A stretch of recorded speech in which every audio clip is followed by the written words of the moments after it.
Hello everyone, welcome back. So in this video, we are going to learn how to calculate the payoff for option contracts at expiry using Microsoft Excel. So let's take an example of Infosys. Assume that the current share price of Infosys is at 1860. So we have strike prices available in the intervals of rupees 20 and the at the money strike price is 1860 itself.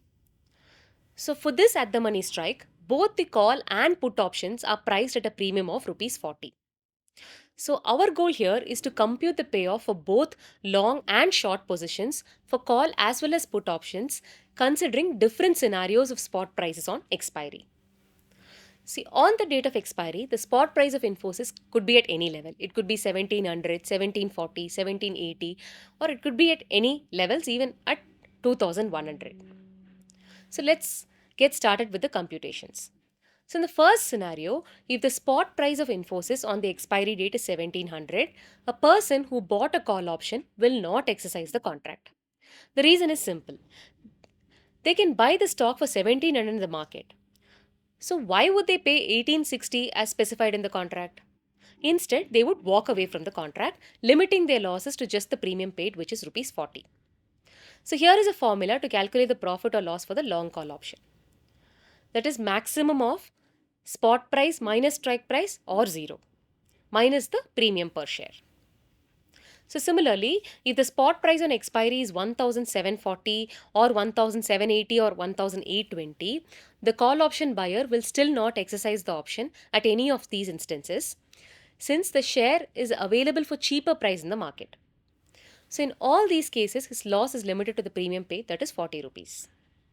Now, if the spot price on expiry is exactly 1860, which is equal to the strike price, the option holder still won't make any profits. Even if he exercised the contract, he would not get the premium back.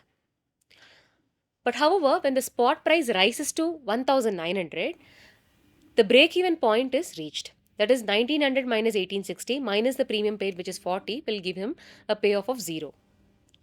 So beyond this point, if the spot price reaches 1940, then the profit would be 40 rupees, that is 1940 minus 1860 minus 40, which will give him a profit of 40 rupees.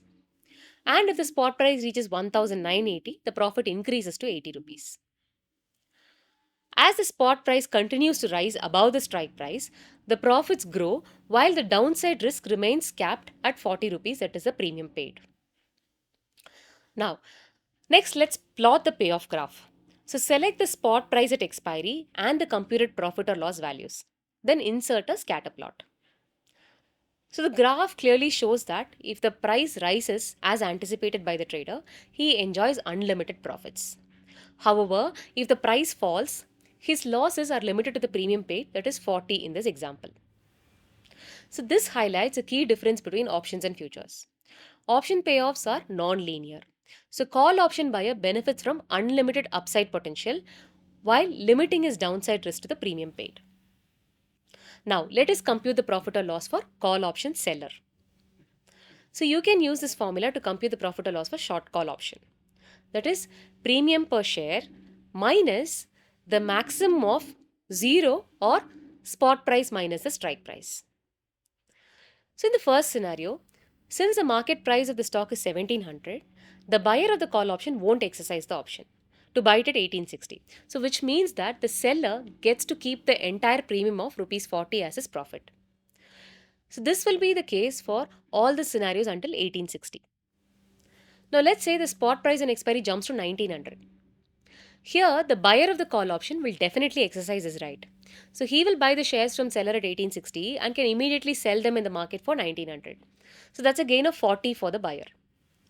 But what about the seller? The seller has to provide the shares at 1860, which means he will incur a loss of 40 rupees. However, remember the seller had received rupees 40 premium upfront. So in this case, it is a break-even scenario.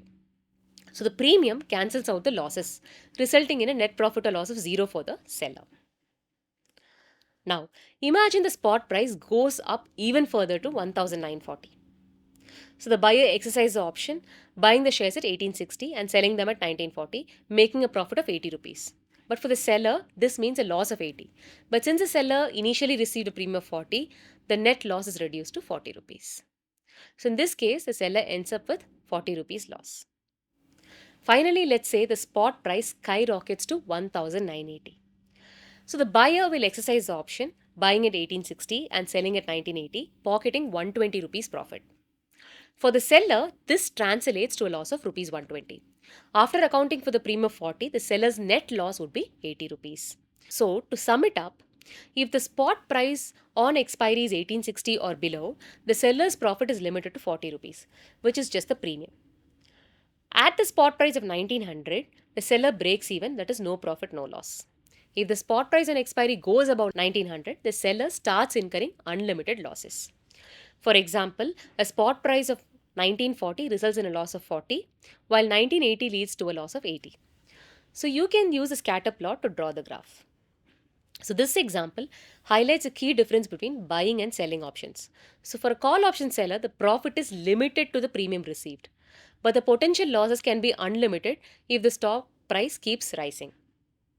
Now let's move on to the profit or loss for the put option buyer. A put option buyer has a right but not the obligation to sell the underlying asset at the agreed strike price. So this gives the buyer of the put option the opportunity to profit if the spot price on expiry falls below the strike price. But remember, just like with the call option, the buyer of the put option has to pay a premium for this right. Now you can use this formula in Excel for computing the profit or loss for the long put option. That is maximum of strike price minus spot price, 0, minus the premium per share. So if spot price of Infosys on expiry is 1700, the put option buyer has a right to sell at the strike price of 1860. Since the market price is 1700, the buyer can sell at 1860 even though the market price is lower. So the put option buyer makes a profit of 160 rupees, that is 1860 minus 1700. But the buyer has also paid the premium of 40 for the option, so the net profit for the buyer would be 160 minus 40, which is 120. Now, if the spot price is 1740, the put option buyer can still sell at the strike price of 1860. But now the difference is smaller, that is 1860 minus 1740 gives us 120. So subtracting the premium of 40, the net profit here would be 80 rupees. So this is how the payoff is computed for the other scenarios as well. So you can now use a scatter plot to draw the graph. So when the spot price is lower than the strike price, the put option buyer makes a profit. The maximum profit occurs when the spot price is as low as possible. When the spot price is at or above the strike price, the put option buyer's loss is limited to the premium paid. So the put option buyer has a potential for significant profit if the price falls, but their loss is always limited to the premium they paid for the option.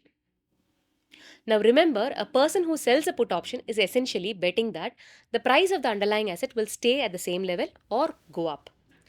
So by selling a put option, they are agreeing to buy the underlying asset at the strike price if the buyer decides to exercise their option.